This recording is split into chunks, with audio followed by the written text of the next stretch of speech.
Principalmente no começo do Madê, eu não era uma pessoa legal. Eu vim de uma escola que, assim, tomei panelada. Tóxico pra caralho. Eu tomei mesmo e... Panelada fisicamente falando, assim. De jogar a panela em cima de mim, assim. Eu nunca tive pretensão de ter um restaurante chique, assim. Fazer fine dining, alta cozinha, nada disso. Rolou a licitação pra abrir um restaurante dentro do mercado de peixe de Santos. E muita gente fala assim, não, a prefeitura deu pro Dário. Não, tinha a diferença de R$100 do segundo beat, assim. Puxando um pouquinho do gancho ali que tu falou da TV e tal, pessoal, será que eles deram um restaurante pro Dário? Esses 2 restaurantes, o Madê e esse no mercado, isso foi antes do programa ou foi depois? E eu falei, cara, TV, não sei se eu vou cair nesse conto não. E aí... Globo agora, né? Aí não rolou. O cara vai entrar lá, vai ter barulho, vai ter cheiro de peixe, vai sair com cheiro de peixe na roupa. É um restaurante de autosserviço. Ou tu acha que talvez isso, às vezes, pode ter te taxado, assim, sabe? Da área do Masterchef. Vou ser muito sincero e tenho que tomar cuidado com as palavras aqui. Então a grande questão é essa: como é que profissionais de gastronomia como a gente, chefs, donos, líderes, estudantes, todo mundo que vive essa rotina, como é que a gente cresce de verdade na carreira se o que faz diferença ninguém ensinou? Liderança, gestão, comunicação, inteligência emocional, capacidade criativa e de inovar. É isso que separa quem fica parado de quem evolui. A ECOA é a comunidade que desenvolve essas habilidades. E esse podcast traz histórias de quem já passou pelo fogo e aprendeu na prática. O sucesso deixa rastros. E a gente faz essas histórias ecoarem. Esse episódio é apresentado por Systemvac, seladora vácuo profissional para quem leva a cozinha a sério. Eu sou a Thalita Koller. Eu sou o Ricardo Dornelles. Isso é o ECOA Podcast. Bem-vindos a mais um episódio do nosso podcast da ECOA, diretamente aqui do Congresso Raízes 2025. E quem senta com a gente agora é Dário Costa. Mais conhecido como Aquaman da gastronomia brasileira. Aquaman da gastronomia brasileira. Bom, Muito não sei se prazer estar aqui. dispensa introduções, acho que todo mundo já conhece um pouco da tua história, né, de lavar louças na Nova Zelândia, passando aí pelo Masterchef, Mestre do Sabor, e hoje comanda 5 restaurantes entre Santos e São Paulo. 4 restaurantes entre Mas eu já Santos e explico, São graças Paulo. a Deus, são 4 hoje em dia. Olha aí. Bom, então já começa aí contando um pouco pra gente como é que tá a tua vida hoje. Muito trabalho, muito mesmo. Eu divido meu tempo entre as casas e os eventos, as parcerias com outros amigos, outros chefes, congressos como esse. E basicamente eu tô uma vez por mês no Benedita, lá em Fernando de Noronha, que é o meu restaurante de praia, eu brinco. Todos os outros são na praia também, mas é um restaurante em um lugar turístico, que é uma coisa que eu sempre quis. Eu meio que pulei a história. Não, vou voltar um pouquinho, vai. Vamos voltar um pouquinho aí pra origem, então, vai. Tá bom. Bom, eu sou cozinheiro de formação, né? Eu fui procurar ter formação depois que eu já tava quase 7 anos já Dentro da área. dentro da área. E fiz faculdade de gastronomia, meio parcelada assim, mas eu fiz. Do jeito que dá. Chegou a se formar? Eu me formei. Irado. Mas eu era muito... Eu não ficava muito tempo parado na cidade ali, né? Então eu dava umas... Enfim, foi massa. E aí depois eu fui pra Itália e fiz escola de cozinha na ITIF. Que aí eu brinco e falo que na minha vida tem um antes e depois da minha profissão. Antes e depois não é da TV, antes e depois da Itália. Legal. Legal. A Itália me despertou o entusiasmo, né? Eu virei um entusiasta da profissão, que era uma parada que eu não tinha antes, assim, que eu usava só a minha profissão como um gancho para poder viajar para os lugares que eu queria viajar, entendeu? E querendo ou não, esse tipo de trabalho é um trabalho que ninguém para num lugar, então sempre tem rotatividade. Então qualquer lugar que eu ia, arrumava um emprego. Tinha gente querendo... Precisando. E aí, a partir da Itália, eu falei assim... Na verdade, eu busquei essa formação, né? Eu percebi que todos os chefes de cozinha que tinham uma... Não todos, mas na grande maioria que tinha uma certa notoriedade, eles tinham em comum experiência no velho mundo. E aí eu peguei e falei, eu vou pra França, eu vou pra Isso a Itália. gente tá falando de quanto tempo atrás? Aí vai entregar a idade. Não. Tô brincando. Pelos meados. Entre 20 Esse foi em 2012, cara. 2012. Tá. Aí eu- Recente, 2012? Que a gente tá em 2025. É. Com 12 anos. Mas ainda estava numa época que isso ainda era muito referência. A gente ir pra Sim. fora pra estudar. Acho que hoje a gente já tá num tempo um pouquinho diferente, Sim. né? E aí eu fui pra... cara, quando eu cheguei, aí eu tive que decidir entre a França ou a Itália. E por conta até de afinidade, assim, de perceber, de ser um pouco mais, procurar ser um pouco mais simplista por gosto, assim, por o que eu curtia, assim, eu achava que a Itália entregaria mais o que eu curtia, o lance da cozinha de família e tudo mais, que era uma coisa que eu acho que a Nouvelle Cuisine acho que tomou um outro caminho na França, né? Rumo, e tal. sim. Sim. E aí eu fui pra Itália e lá eu virei, de fato, entusiasta, passei a ser um apaixonado, assim, pela profissão, assim, e aí daí pra frente minha vida mudou, cara, mudou mesmo. Aí eu voltei pro Brasil. Quanto tempo tu ficou lá? Foram quase 2 anos ali na Itália, teve uma pausa que eu fui pra Indonésia no meio, e depois voltei pra lá, e aí eu fui pro Brasil, foi em 2000 voltei pro Brasil, foi em 2015. 2015. Isso, 2015, final de 2014, começo de 2015, não lembro bem. E aí eu comecei a trabalhar em alguns restaurantes da cidade ali, que é aquela história que vocês falam ali, que eu tomei porrada pra caralho. Até fiquei curioso como é que vocês descobriram isso, onde eu falei disso. Cara, Vai conversar aí você? Não, é inteligência artificial, velho. A gente tem uns assistentes ali que eles fazem uma pesquisa profunda da história, na verdade, de entrevistas, e pega um compilado desde, tipo, do dia da tua entrevista 1, ele assiste o podcast que tu falou e tal. Ai, que Em doideira. algum momento tu falou isso Algum daí. momento tu falou, exato. Não, isso é muito verdade. E tem a fonte ali e tal, a gente consegue ver. Tem um restaurante que eu trabalhei que chamava Milani de Lui. Era um restaurante no centro de Santos, que é uma área super tradicional da cidade. Esse restaurante, ele foi o restaurante que teve o primeiro chefe de cozinha da cidade, assim. Não pode botar na mim. O primeiro chefe de cozinha da cidade de Santos. Era um cara que fazia, tipo, um serviço na mesa, assim, serviço à francesa, ia com o carrinho lá, finalizava o macarrão na mesa. Bem tradicional. Que era um negócio que hoje em dia a gente vê nos restaurantes mais fodas, assim, de São Paulo. Eles Serviço fazem na isso. mesa. Eles terminam a massa, vou dar um exemplo da Bottega Bernaca, que termina o carbonara na mesa pra ter a cremosidade que sai pela panela pro prato. Tá. E o cara fazia isso lá atrás. Enfim, ele foi a primeira personalidade de Santos, assim, em relação a chefe de cozinha mesmo. E aí esse cara tinha falecido, aí uma pessoa arrendou o restaurante, eu tinha acabado de chegar da Itália e comecei a trabalhar lá. E aí eu tava com aquela minha cabeça fresca em relação aos peixes que eu trabalhava lá, e que eu via tudo isso por conta da conexão que eu tinha com os barcos. Meu pai era mergulhador profissional e a gente a empresa limpava casco de barco, assim, de navio. Então a gente tava sempre perto das descargas, a gente conhecia a galera. Tava sempre na água Sim. também. Sim. E aí, quando tu veio pra Santos de novo, foi a primeira vez depois que tu entrou, vamos dizer assim, no mundo da gastronomia, voltando pra Santos e vendo esse lado? Ou, tipo, tu tava em Santos já trabalhando em um lugar de gastronomia, Não, fez já litígio tinha e voltou? Não, trabalhei antes, cara. Trabalhei em 2 lugares antes da Itália. Trabalhei num que eu tenho morro de orgulho de falar que Não, mas em Santos não tinha trabalhado ainda. Em Santos. Ah, em Santos? Sim.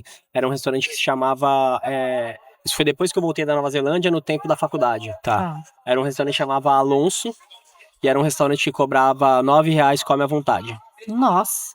Caraca, ali eu aprendi, Imagina brother. Punk, quantos almoços fazia, será, As panelas gigantes de arroz, de feijão, assim. E era muito legal, porque a gente tinha aquela pilha de entregar apesar de eu não ser tão entusiasta, de eu não ser entusiasta da profissão antes, cara, eu sabia que era comida Fazia um boa, trabalho, sim, fazia um sabia trabalho... que era comida ruim. E era muito massa, porque no mesmo lugar, por conta da fama, porque o dono do restaurante é um baita cozinheiro, ele é espanhol, inclusive Daniel Alonso. Não existe mais esse restaurante, hoje em dia ele tá chefiando um restaurante, acho que um hotel em Água de São Pedro, se não me engano. E o cara era um baita cozinheiro, então o lugar tinha uma fama muito, muito boa, e frequentava, cara, não tô exagerando, tá? Era morador de rua, policial, garoto de programa, bandido, tinha tudo, todas essas pessoas iam lá e estavam todo mundo misturado naquele espaço ali.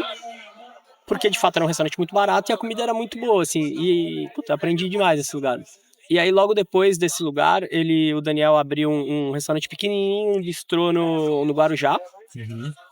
E nesse bistrô eu também trabalhei, não foi muito tempo, assim, durou tipo 6 meses, eu acho, uma coisa assim, mas acho que é o tipo de trabalho que a gente estava fazendo, porque ele realmente tinha passado por lugares muito bons, e ele tinha um restaurante comercial para fazer grana. E aí era meio que oportunidade dele ter uma satisfação profissional, assim, aí me chamou pra tocar junto com ele. A cozinha basicamente era eu, ele, mais uma pessoa, e era um salão que não tinha nem 20 lugares, assim. Bem pequeno, parecia. Bem pequeno. Não era contemporâneo, nada disso. Mas eu acho que aquele tipo de perspectiva da cozinha, as pessoas acabam considerando chique e tudo mais, ou moderno demais. E não durou muito tempo o restaurante, logo depois disso que eu fui pra Itália. E aí tu voltou da Itália pra Santos ali. E aí eu fui pra esse restaurante que eu falei do seu Milani, não Milani de Lui. E foi ali que eu tomei as porradas mesmo, assim, sabe? Porque eu pegava os peixes lá na descarga toda segunda-feira, escolhia a dedo, assim, porque o restaurante não tinha tantos pratos de peixe, assim. Eu tentava implementar. E aí eu mantinha, na época, eu limpava bastante peixe, assim, eu mantinha os peixes limpos, os peixes sem barriga, assim, pronto pra quando o cara pedisse eu poder mostrar pra ele os peixes. Os caras faziam uma cara de nojo, assim, quando eu mostrava os peixes. Enfim, mas Sim, bom. não era o mercado pra aquele momento ali, pelo menos. Nada, cara, mas se tem uma coisa que eu acho que eu tirei de bom nisso, é que você entendeu o mercado, porque esse mercado não mudou. Assim, pode ter melhorado, mas mudar drasticamente não mudou. Então aí você procura truques, cara, pra você conseguir, fazer o cara comer aquele peixe. Porque óbvio, aparecer na televisão, sai matéria toda hora, tem um monte de coisa, as pessoas acabam dando mais um voto de confiança, mas aquele cliente habituado de Santos ainda tá lá. E eu consigo enfiar aquele peixe nele e ele sai amarradão, ainda brincando com o nome do peixe ainda. Sim. Não, sim, o produto sem dúvida é muito bom, só que o cara não tem o conhecimento daquilo ali, né? Não tem abertura pra conseguir consumir aquilo ali, enfim. Exato. E como é que veio a história depois dos restaurantes, assim? Enfim, voltou de Santos ali, teve isso 2015, Tô cagando com a nossa linha do tempo, né? Mas vamos lá. Não tem problema, não tem Voltou problema. da Itália, foi pra Santos, foi nesse restaurante Vai italiano. nesse restaurante italiano, e aí logo depois, cara, eu conheci quer dizer, o meu sócio, ele era meu parceiro de surf, assim, a gente era amigo de surf desde, sei lá, de 12, 13 anos de idade, assim, a gente já surfava junto. Ele não tinha grana pra investir na época, mas ele falou assim, cara, daqui a pouco eu vou ter. E aí ele trouxe uma outra pessoa pra investir, que também é nosso sócio em tudo praticamente. E aí a gente abriu uma AD, que fez 8 anos na semana passada, não sei se quando vai esse vídeo pra... 8 anos já de restaurante. Assim. E aí numa AD, cara, eu fiz tudo do jeito que eu queria fazer, assim. Porém, eu acho muito interessante falar, assim, que eu nunca tive pretensão de ter um restaurante chique, assim. Ou de fazer fine dining, alta cozinha, nada disso. Mas acho que talvez pelo lugar que eu estava, pelo bairro que era, a casa, querendo ou não, como a gente conseguiu investimento, a gente contratou um bom arquiteto para a época. Então eu acho que todo o rolê intimidava um pouco. Um cliente super conservador chegava num restaurante e tinha, sei lá, uma cozinha completamente aberta, que na medida do possível não fazia barulho, não tinha cheiro, um garoto de 26 anos ali falando para ele de vinho na mesa. Então eu acho que isso para uma cidade conservadora como é Santos, eu acho que isso acabava sendo meio taxado, assim, tirado de chique, sendo que nunca foi, assim. Sim. E aí 4 anos depois que eu tinha aberto uma AD, rolou a licitação para abrir um restaurante dentro do mercado de peixe de Santos. E aí a gente, cara, não teve...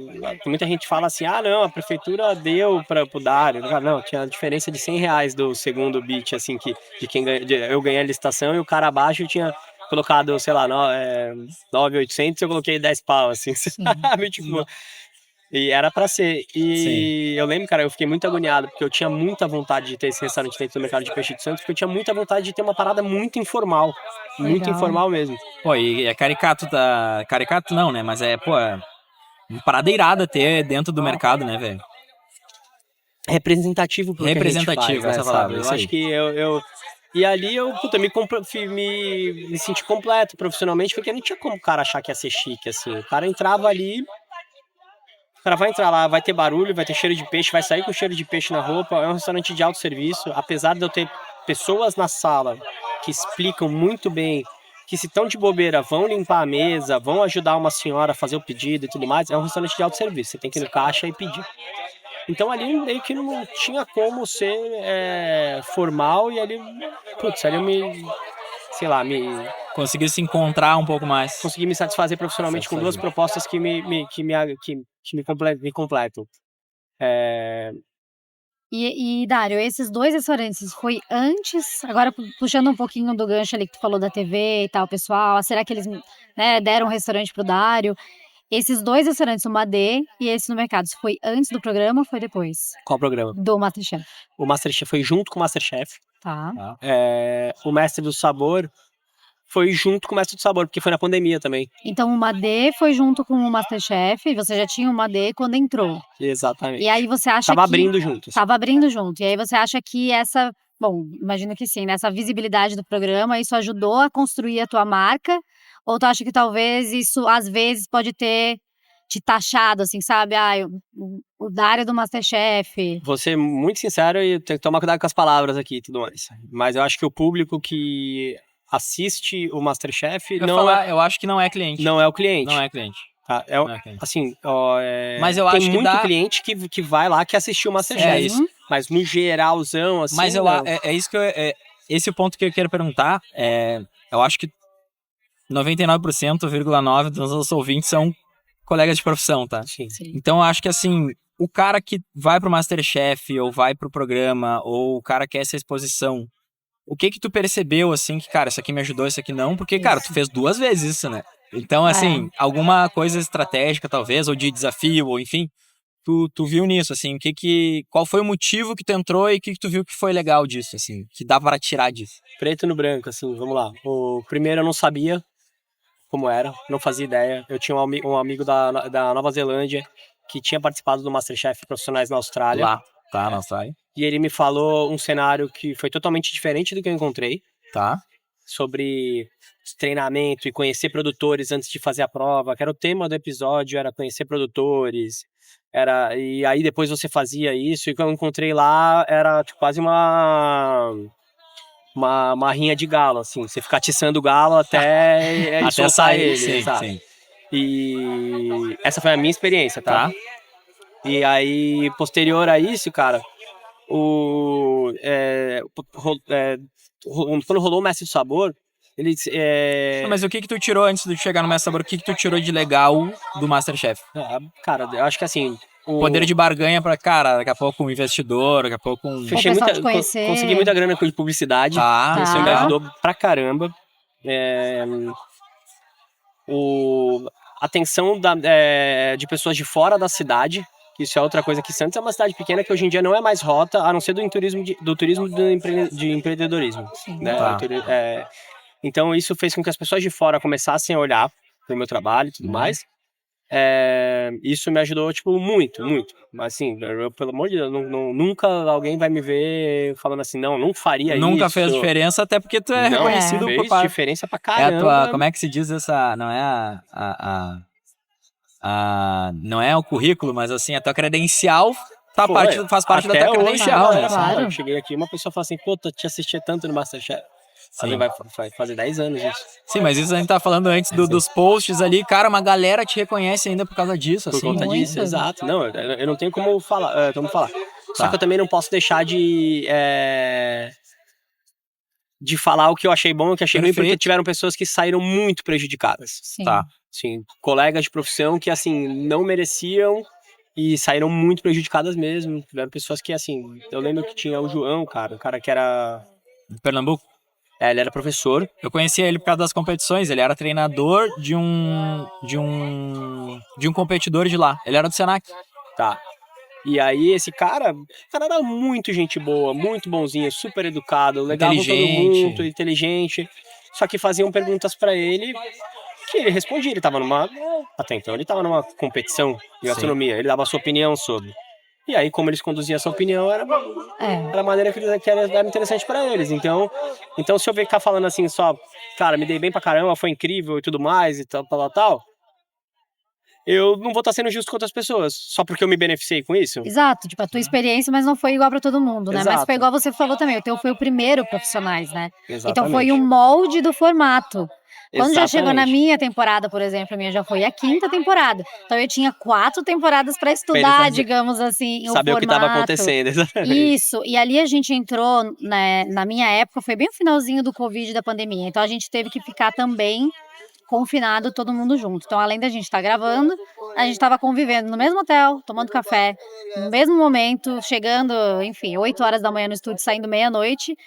E a gente, desde o início, a gente falou assim, galera, vamos se respeitar, é o trabalho de todo mundo, não vamos desmerecer o trabalho do outro. Pô, que animal, É uma velho. competição, mas a gente é amigo, porque assim, porque, cara, é diferente, um pouco diferente do amador, porque eles estão ali cozinhando, fazendo uma coisa que eles não fazem, tem outra profissão e tal. A gente não, essa é a nossa profissão. Tem galera que tá ali há Exatamente. 15, 20 anos, 30, tem gente que começou há 5. Só que assim, é o respeito pelo colega, então a gente teve isso do início ao fim. Então, isso mostrou, as pessoas falam muito disso, mas claro que a edição, ela trabalha um pouco ali ao favor para ela criar um pouco de história. Porque tem que ter audiência, enfim, Exatamente, né? senão não tem audiência, É. cara. não Exato, tem- ele é um reality show, né? É, Entendeu? Exato. A mesma empresa que criou o formato, criou o Big Brother, né? Então, Isso. Ah, não tá, tem- perfeito, perfeito. E assim, volto a dizer, cara, uma vez que você sabe onde você tá indo, você vai preparado Perfeito. pra isso. Eu fui sem saber, assim, e tal. E aí depois veio o mestre, cara, só que eu tava traumatizado por conta de tudo que tinha rolado. Tanto que já tinha rolado a possibilidade de entrar um ano antes, que foi o ano do Gabi e do Dudu. Só um pouquinho, no teu Masterchef foi a Daisy que ganhou, né? Desde que Foi. ganhou. Tá. E aí no Mestre Mestre. Sabor tu ganhou. No mestre eu ganhei. Que sim. foi uma galera casca grossíssima, Sim. irmãos, amigos, talentosos Sim. pra caralho. Nossa. Caio Soter, Caio A, Galera assim, né? Bruno Claudinha, Hoffman. Bruno Hoffman. A Mari Katz, velho, que tá Claudinha. subchefe do Eleven Madison Park. Porra! Tá ligado? Caralho, Tipo, velho. Não. sou muito fã dela, inclusive. Essa mulher aí vai estourar demais, assim. Tipo, Irado, E o irado. mestre foi 2020.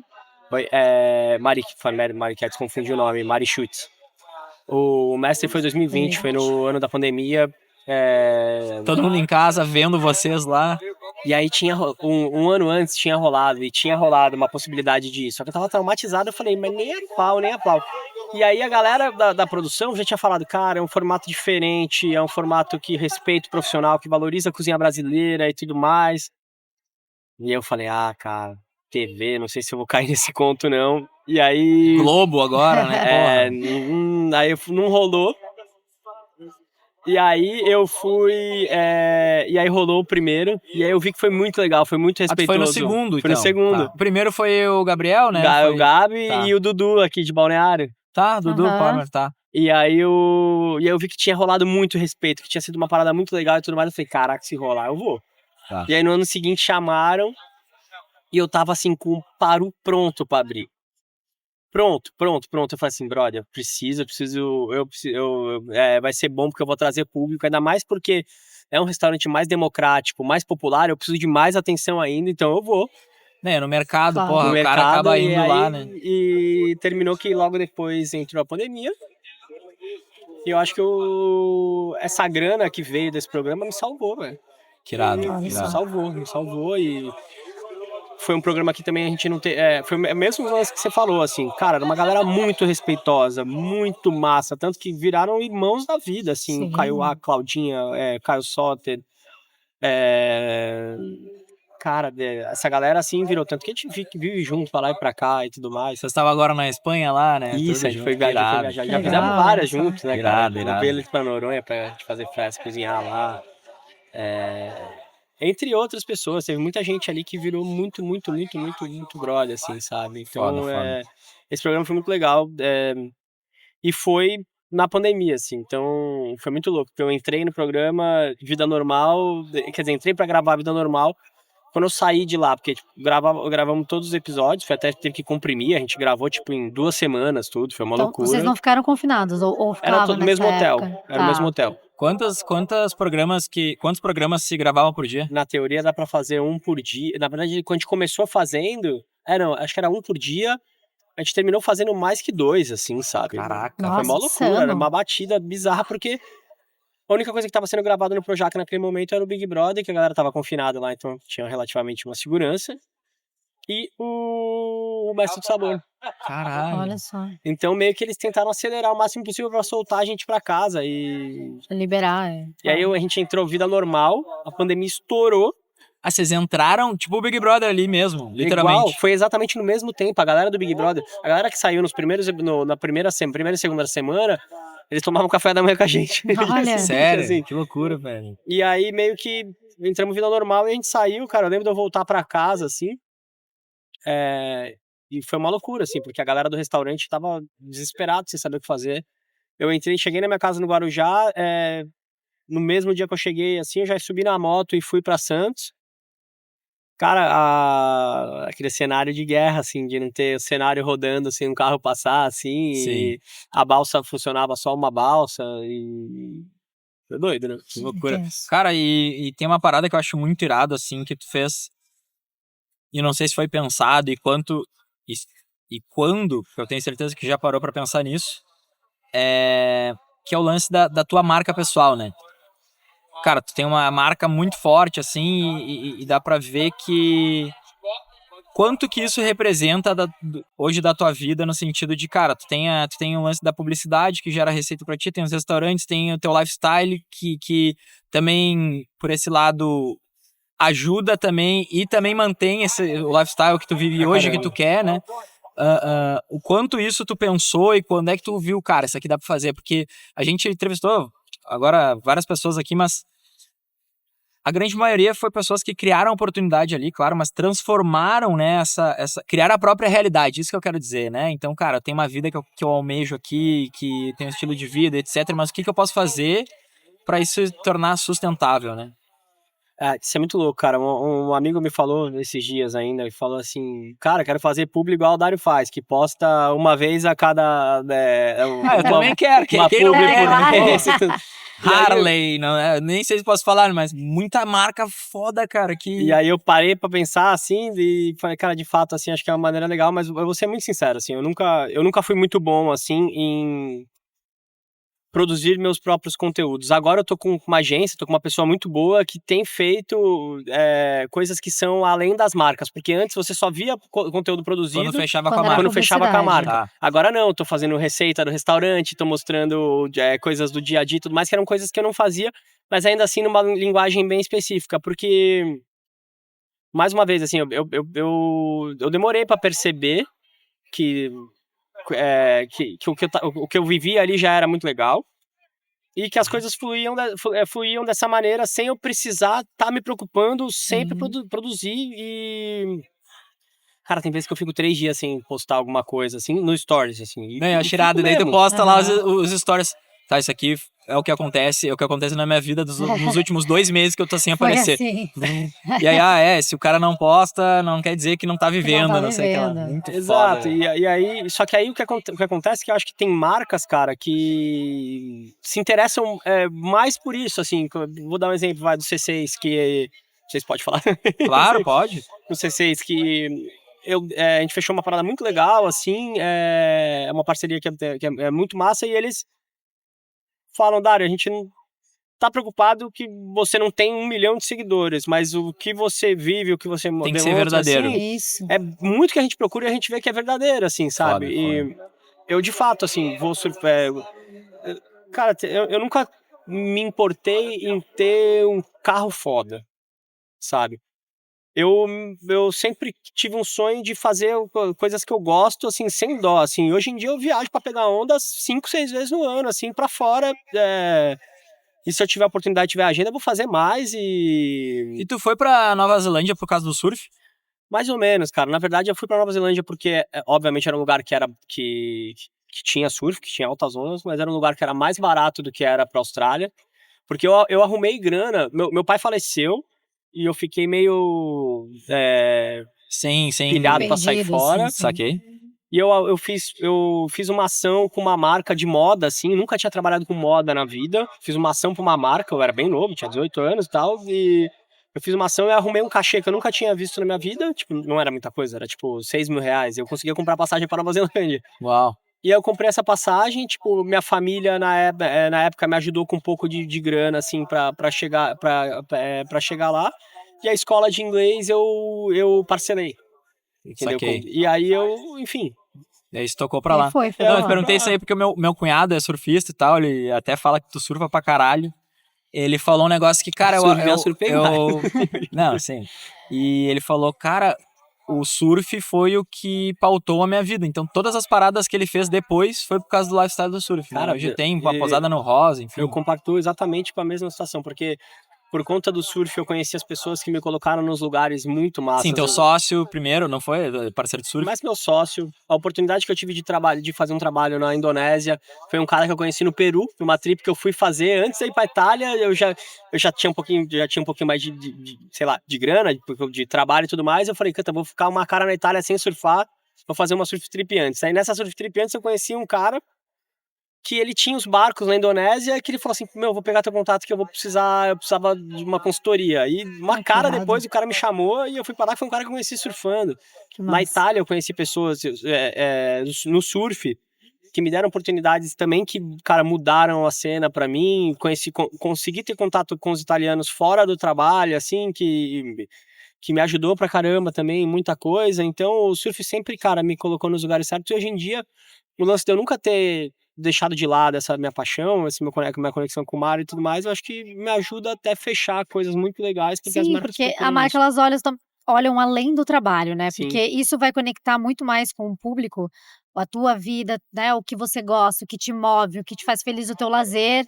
Ele vai, às vezes, conectar muito mais com o público do que você executar uma receita ou mostrar como é aquela receita do restaurante, né? Vai Exatamente. conversar muito mais. Então, eles estão procurando muito mais essa parte realmente da conexão pessoal, né? Você, Dário, como pessoa, falando com as pessoas diretamente, né? Exato. E hoje, o quanto que da tua vida, assim, representa, tipo, cara, viver de publicidade e viver de restaurante?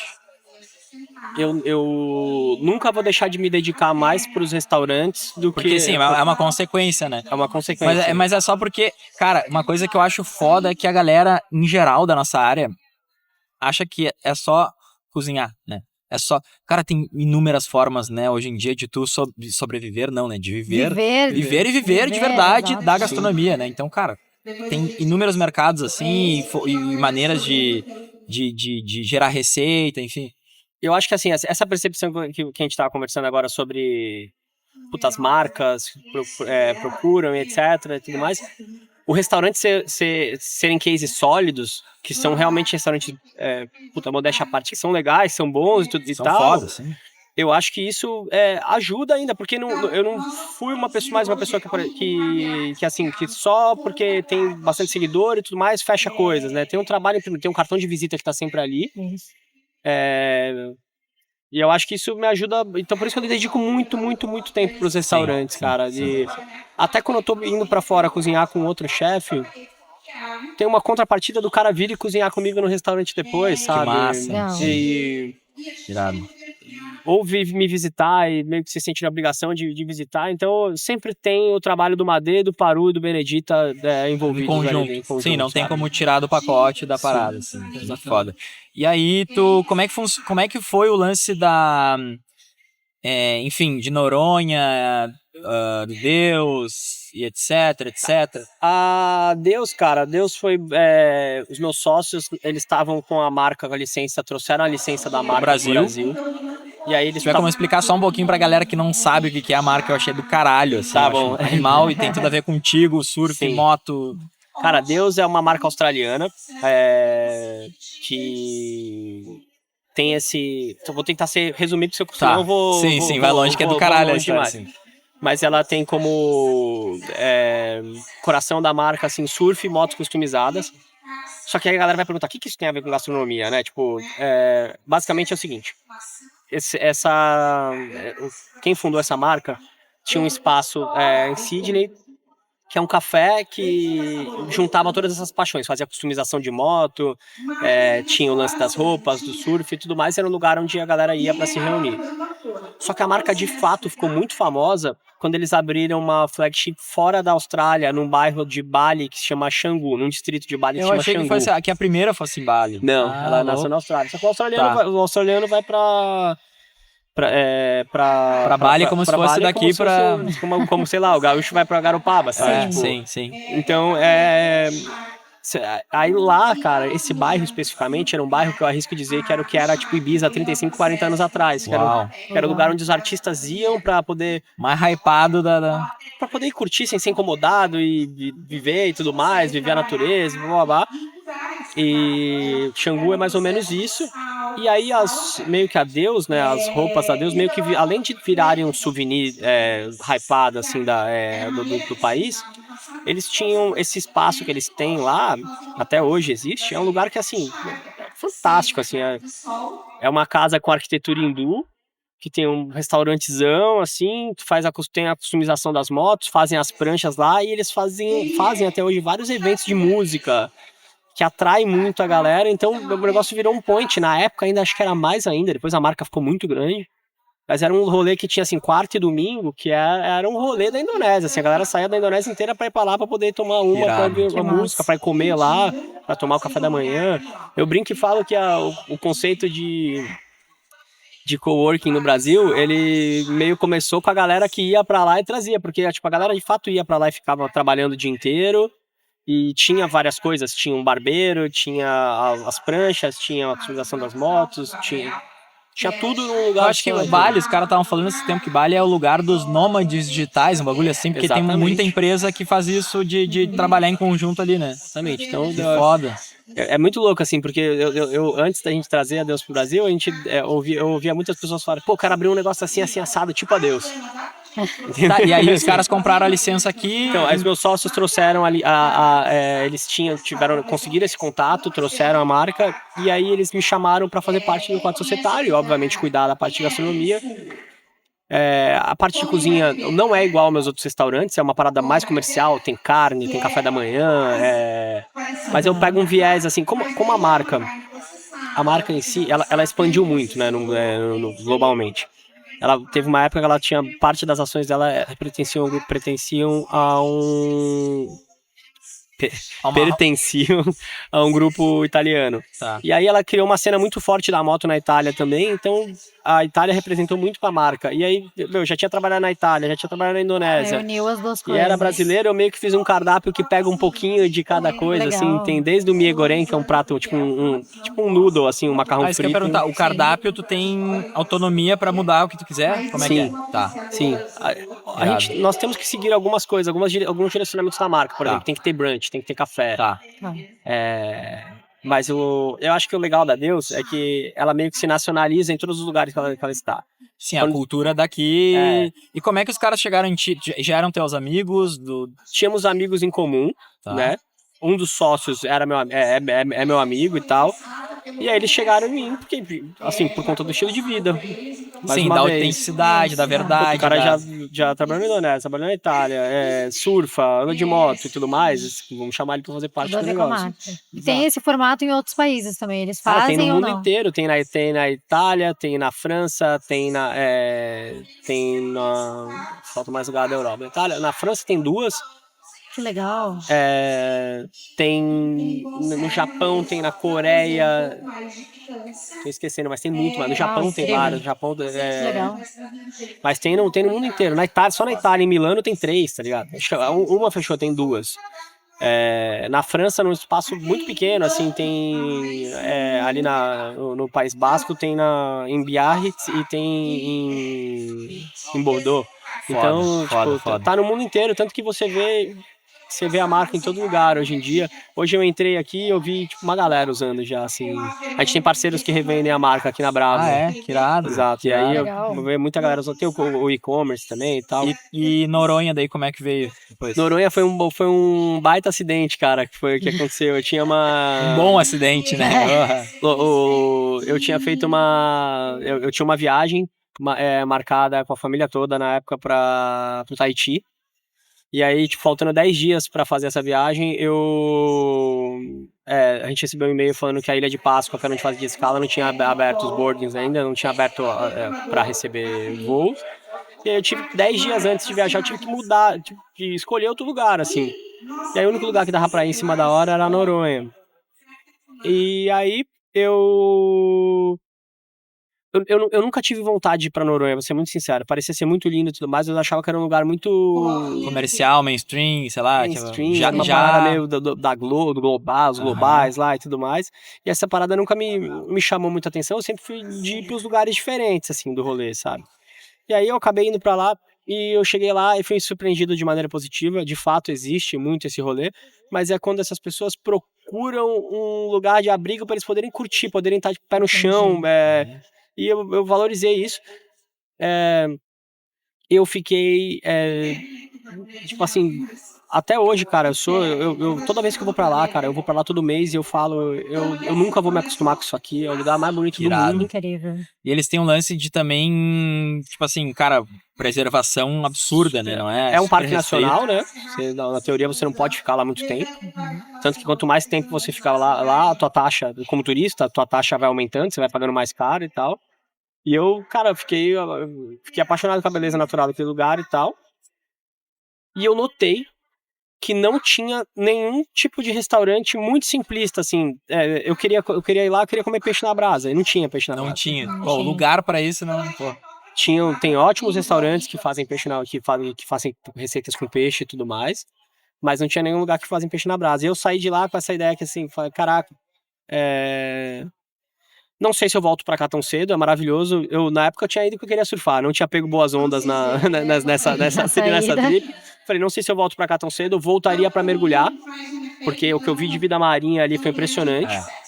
Meus amigos que são mergulhadores ali, eles falam, cara, ali é bizarro a vida, velho. Porque poucos lugares no Brasil e no mundo o cara abre o olho embaixo d'água e vê tanta coisa acontecendo. Insano. É insano assim, de você ir numa praia, assim, tem a Praia do Porto, assim, que você vai aqui, você nada 5 metros, assim, você já vê tubarão, golfinho, tartaruga, raia. Nossa, assim, num lugar super seguro. Enfim, e aí eu saí de lá falando isso e pensando, cara, um restaurante aqui seria massa. Acho que na semana seguinte eu recebo uma mensagem naquela parte do Insta que a gente não vê, Sim, que eu raramente entro. Raramente eu entro ali, cara, eu posso garantir, eu abri meu Insta aqui, tem proposta de gente querendo abrir. Cara, quando o cara, eu falo isso, né, velho? Quando o cara é bom e faz um produto bem feito e tal, oportunidade não falta. Sim. Inclusive, eu brinco, né, que são algemas de ouro, né? Que é tipo assim, cara, uma proposta que vai te prender e vai te ferrar, e se o cara não tá ligado, pode pegar ali, né? Exatamente. Então, todo mundo quer ser teu sócio. E aí, o meu sócio, na época, mandou essa mensagem e falou assim, e esse cara, meu sócio, ele é muito ninja, assim, ele é um cara que ele tem uma percepção muito boa de todo o rolê, assim. Hoje em dia, tudo que eu sei, ele e a esposa dele, que são meus sócios lá, tudo que eu sei sobre aquele lugar é porque eu aprendi, eu acho que com os melhores, assim. Que eles são mais discretos e tudo mais. E eles são de lá. Eles não são de lá, eles moram em Natal, mas eles construíram a vida deles ali. Ah, saquei. E aí ele me mandou uma mensagem falando assim, pronto, ó, agora que você já conheceu a ilha, você sabe como é, cara, eu queria conversar, tem uma oportunidade que a gente pode fazer algumas coisas assim, se quiser trocar ideia, tô aberto pra gente trocar ideia. E aí me chamou a atenção, a gente fez algumas videochamadas assim, conversamos, ele falou, bateu as ideias, ele falou, pronto, vem aqui agora de volta pra você entender o espaço e tudo mais. E uma das coisas que eu mais aprendi com ele, cara, foi a percepção de que não adianta o cara ser só bom profissional pra ele estar naquele lugar. Ele tem que ter algum vínculo com o lugar. Porque, cara, não sei se provavelmente vocês já moraram em cidade pequena. Você multiplica isso por, sei lá, por 10, pensar que você tá morando a 500 quilômetros da costa, em que você vai ver aquelas pessoas todo dia e tem um agravante, as pessoas vão e vêm de lá o tempo inteiro, então essa sensação, você sempre sente aquela sensação de despedida, ou seja, de um amigo que tá indo visitar, até eu... A neuronha. A neuronha. Esse é o termo que é usado lá. Mas assim, você sente essa sensação de perda, assim, de falta, até pra mim, que só vou pra lá e fico, sei lá, uma semana, 10 dias, sempre vou e volto de lá.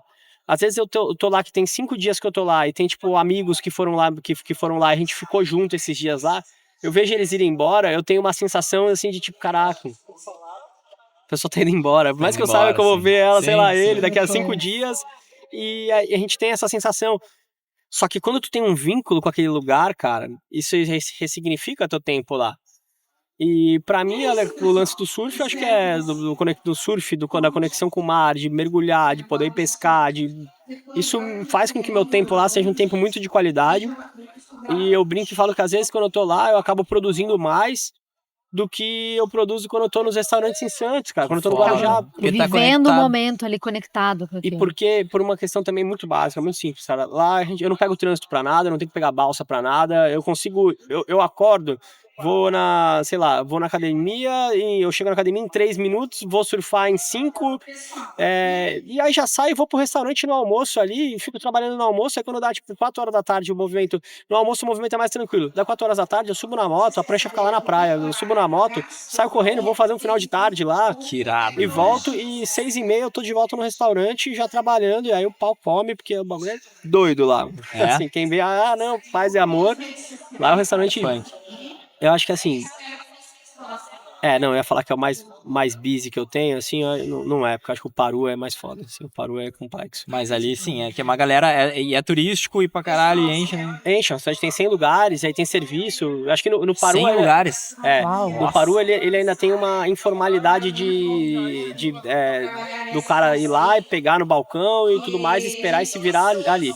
Lá é um restaurante que é grande, só que o cara vai lá, toma vinho, entrada principal, sobremesa. Então você fazer esse serviço ali, muita gente sinistro. Foda. Mas, enfim. E aí essa parte que você falou, Dário, tá viajando bastante, né? Falou, gosto 5 ou 6 vezes por ano, tô viajando pra surfar, várias operações em lugares diferentes. Como que você faz hoje pra gerenciar tudo isso ao mesmo tempo? Mais as publicidades ainda, né? Time foda, cara. Tem pessoas trabalhando comigo que... Essas pessoas são o Dário, assim. Essas pessoas são... Isso eu acho muito foda. Tu falou, a gente foi no Melhores do Ano lá, a gente concorreu junto, chefe revelação lá do ano lá que tu ganhou, e óbvio que ia ganhar, né? Quando a gente falou, eu, Kaiowá, o Dário, quem mais que era? Acho que o Gabriel, a Ju e o Gabriel, não sei quem. Eu falei, tá, só vou lá pra ver a galera e tal, né? E aí a gente já sabia que tu ia ganhar. Aí tu falou um negócio assim, tu levou 2 pessoas lá, tu falou, cara, eu não sou nada sem esses 2 aqui, eles estão junto comigo desde a época que eu catava latinha, né? Sim, é tipo assim, chutava latinha, isso aí. E aí tu tá com essa galera desde o início e tu, cara, valoriza muito essa galera, assim, então... Especificamente a Isa, que tava ali comigo até hoje, acho que ela criou mais força ainda, depois, eu acho que depois desse momento em diante, a gente começou a ter muito reconhecimento das mídias, sabe? Os restaurantes terem reconhecimento das mídias. E hoje em dia, qualquer lugar que eu vou, cara, que eu tenho que cozinhar, eu levo a Isa. Eu tava em Trancoso agora, anteontem eu tava com a Isa, vou pra Fortaleza na outra semana, eu vou levar a Isa. Levei a Isa pro Equador um mês atrás. Todo lugar a Isa vai comigo e a Isa toca as operações todas, ela tá na cozinha diariamente, ela sai da cozinha pra ir comigo pros eventos. Porque eu também quero que ela tenha essa experiência, que eu tenha essa... Sim. Cara, tudo isso que eu tenho, que é uma parada que eu gosto de dividir com ela, e ela merece muito. A Sabrina também é muito sinistra. A Sabrina, que tá lá em Noronha, também tá comigo desde o começo. Quando eu subi lá naquele momento, eu queria ter levado muito mais gente. Sim. Assim. E a Isa não dá, né? Alguém tem que tocar alguma coisa. E a Isa e a Sabrina são 2 pessoas que, cara, fazem muita diferença, assim, no que eu faço, porque... Elas têm esse cuidado com a galera, elas sabem lidar com a galera muito melhor que eu. Depois que eu crio intimidade, eu me solto, mas eu sou bem tímido e as pessoas às vezes confundem a minha cara fechada, assim, com... sei lá, achando que eu sou bravo e tudo mais. Sendo que eu não sou, mas quando eu tô trabalhando, quando eu tô na cozinha, principalmente, eu fico muito sério. E tá focado também, né? Tá trabalhando. E a galera tem um pouco de tensão, assim, e elas conduzem isso, elas dão uma leveza pros serviços, elas descontraem, aproximam. Elas me explicam também, às vezes, como elas estão no dia a dia com a galera, me explicam a demanda de cada um, falam, cara, essa pessoa aqui, assim, assada, é uma pessoa muito massa, depois conversa com ele ali e tudo mais. E aí eu vou sentindo, elas me ajudam a ser meus olhos de sempre lá, principalmente nas relações com as pessoas, e isso me ajuda pra caramba, assim, irado. E o que tu acha, cara, infelizmente, a gente tá indo pro finalzinho aqui. Já passou? Já passou muito rápido, né? Depois que embala. Finalizando aqui. Cara, o que foi? Eu tinha muito assunto que eu queria tocar aqui, mas infelizmente não vai dar. Vai ter que ficar pra um próximo episódio. Parte 2. Cara, o que tu acha que foi o mais difícil de tu desenvolver de todas essas habilidades, assim, né? Porque uma das teses que a gente tem é que cozinhar é a parte mais fácil, não é difícil, não é uma coisa tão fácil assim, mas é a parte mais fácil do cara que tá almejando o seu sucesso. Sucesso é subjetivo. Uns é para seguir o seu lifestyle, um é financeiro, outro é liberdade de tempo, liberdade geográfica, etc. Só que a gente vê um padrão das pessoas que, porra, desenvolvem outras habilidades como tu precisou desenvolver e enfrentar elas, talvez, o lance, porra, de ser um puta comunicador, um cara que lidar muito bem com pessoas, etc.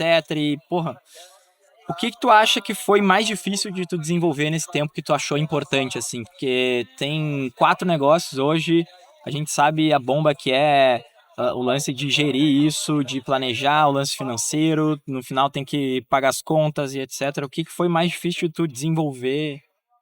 Eu acho que tem duas questões aí que foram uma virada de chave para mim, que foram muito importantes, cara. Primeiro é que eu tive que mudar com a minha maneira de lidar com as pessoas. Eu assumo que, principalmente no começo do Madeu, eu não era uma pessoa legal. Eu vim de uma escola que, assim, tomei panelada. Tóxico pra caralho. Eu tomei mesmo e... Panelada fisicamente falando, assim. Fisicamente. De jogar a panela em cima de mim, assim, era esculachado e tudo mais, e eu, cara, me construí profissionalmente, cresci profissionalmente achando que isso era normal, assim, sabe? Tá. E foi muito difícil eu mudar essa virada de chave e entender que eu não podia ser assim. Nem que tu se sentia Entendeu? mal lá e tu não pode fazer isso com as pessoas que elas se Eu acho sentem que mal também. Eu acho que eu precisava tanto do trabalho que eu não percebia Perfeito. que aquilo era ruim, entendeu? Teve que quebrar essa barreira. E achava que era normal, porque eu via que, todo mundo era assim, todos os restaurantes que eu passava eram assim, desde a Nova Zelândia, inclusive. Entendeu? Eu fui começar a ter essa consciência e ver que as coisas mudaram aqui no Brasil. Perfeito. Então essa mudança, essa virada de chave pra mim foi importante. E o segundo, cara, foi aprender a desapegar da cozinha, velho. Porque isso Olha até que hoje legal. me incomoda, cara. Porque depois que eu abri o Paru, eu percebi que... De tolerar o erro, tá falando? Não, de aceitar que eu precisava estar fora da cozinha para as Sim. coisas andarem. Sim, De assumir outras funções e não deixar só a galera- ficar dentro da cozinha. Sim. E eu só comecei a sair da cozinha de fato quando o Paru abriu, porque eram 2 restaurantes e eu era uma pessoa só, entendeu? Sim. Então eu percebi que existia vida fora disso. Isso me incomoda um pouco até hoje, cara. Teve evento anteontem lá em Trancoso. Cara, acho que essas oportunidades de evento é quando eu quero cozinhar. E eu fiquei na brasa, eu fiquei na churrasqueira, eu soltei todos os peixes de ponta a ponta. Não fiquei marchando prato, mas eu fiquei na brasa dando ponto em peixe do começo ao fim. E eu sou muito apegado nisso, eu gosto muito de fazer isso, entendeu? Então eu me desapegar a isso foi eu tive que romper uma trava que eu tinha na cabeça. Soltar assim, a mão do filho e deixar cair, né? E funcionou pra caramba, Sim, me ajudou pra bastante. saber andar sozinho. Principalmente de eu deixar pessoas que estavam ali do meu lado crescerem e me ajudar e me mostrar o seu potencial e também poder ganhar mais grana. Essa galera Sim, assumiu mais função, eu consegui abraçar mais coisas, consegui assim, criar mais oportunidades. Então, cara, eu tô crescendo junto, a galera vem junto. Entendeu? Foda. Então é Bom, isso, cara. Muito muito obrigado, bom. velho. Sem palavras. Nossa, Tamo foi junto, incrível. velho. Obrigado Vocês, tá mesmo, doido? cara. Prazerzaço Incrível estar te com vocês. receber, Imagina. coisa boa. Obrigado demais. E Tamo junto. Como é que a galera te acha aí? Quem ainda tá sem internet e não te conhece? Dário Costa. Dário Costa. Dário Underline Costa. E lá tem tudo e tem todos os restaurantes lá, inclusive. Tem Sobre a Deus também. E é isso. Fechou. Segue lá, É isso. segue, Muito compartilha, obrigada. arrasta pra cima. Tchau, valeu. Valeu. Obrigado.